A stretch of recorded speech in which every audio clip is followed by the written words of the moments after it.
Okay, so for today, I'm talking about the analyzation of Dove Real Beauty campaign. So the Dove Real Beauty campaign began back in 2004 as part of Unilever's push to reposition the brand to celebrate authenticity.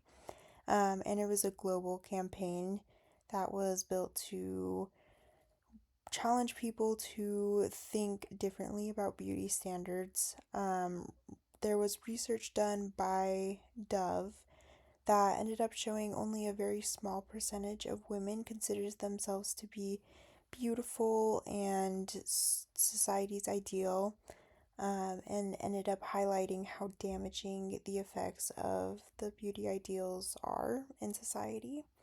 And then over time, it evolved. It actually evolved many times over the years, but it did change into the Real Beauty Pledge, which still is a thing today and focuses on transparency and self esteem for younger people.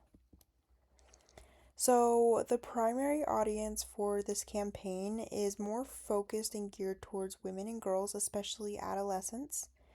That secondary audience would be parents, educators, and just society as a whole. And these groups were chosen because they were seen as people who were most affected by those beauty stereotypes and the harmful, detrimental body image pressures. And Dove, the campaign, thought that they could see more of a benefit from this increased self esteem messaging.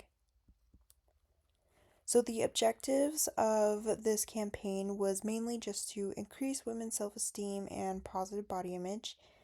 It was also to spark more of a conversation and bring the idea of redefining beauty standards more to the front lines.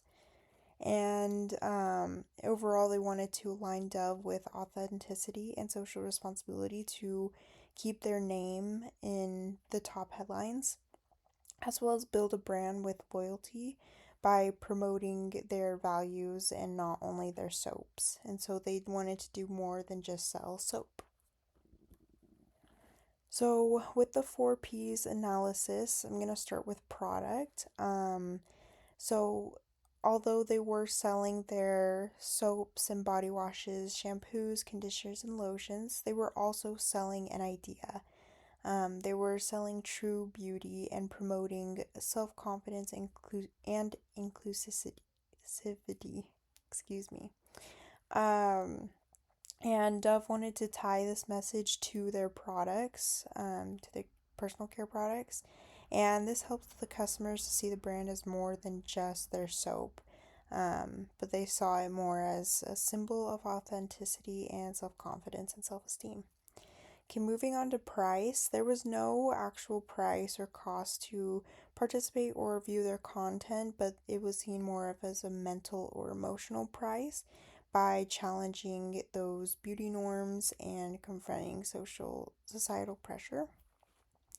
For place, they were seen just about everywhere. They could be seen like commercials on TV, YouTube, prints, billboards, and social media. And then their products were sold just about everywhere, to be so available to a very wide range of people.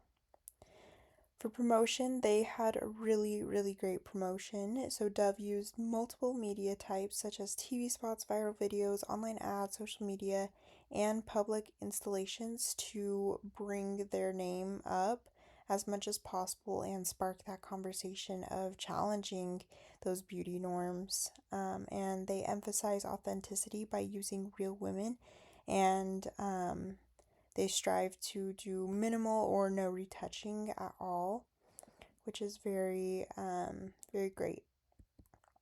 So those examples of promotional materials. So we have the billboards, TV, and online ads. They put real women in their billboards, and they avoided using any type of models. And their videos on YouTube and commercials went viral, showing how women describe themselves versus how strangers see them, which is a very popular and most seen ad. And then on social media, they used a lot of hashtags. but one of their top is the hashtag Real Beauty. And many users have used it in their own individual posts or stories to share on these platforms such as Instagram and YouTube, and as well as Twitter and Facebook. And it has really blown up on social media. And then they also eventually added in workshops and other tools for parents and teachers to continue teaching about challenging these um, societal pressures to change the way that people think about beauty. So, the outcome measures, so the Real Beauty campaign was a complete success. Their videos went viral, reaching so many different people with different backgrounds. And through the Dove Self Esteem Project, Dove provided many educational resources to many different schools and communities and societies. Um, and they have reached so many young people all over the world.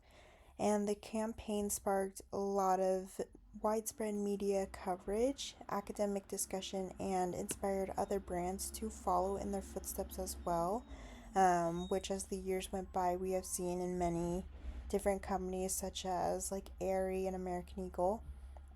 And then on the business side, Dove's brand sales more than doubled in the years following with the power of this campaign.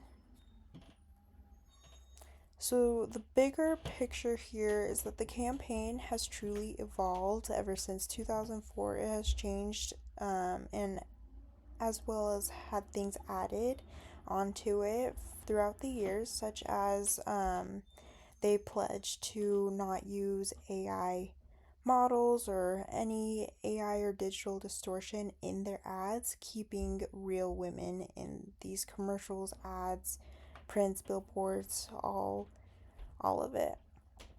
The Dove Self Esteem Project had expanded further, like I said earlier, with those educational opportunities for different groups such as parents, teachers, and youth groups through those workshops and other educational tools.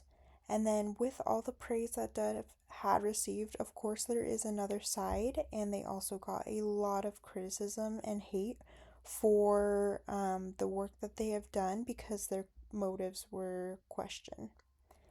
But however, regardless, Dove's work did create a truly significant ripple effect, and many other brands began using quote unquote real people in their ads to continue with that positive body messages and true beauty after seeing the success that Dove has had.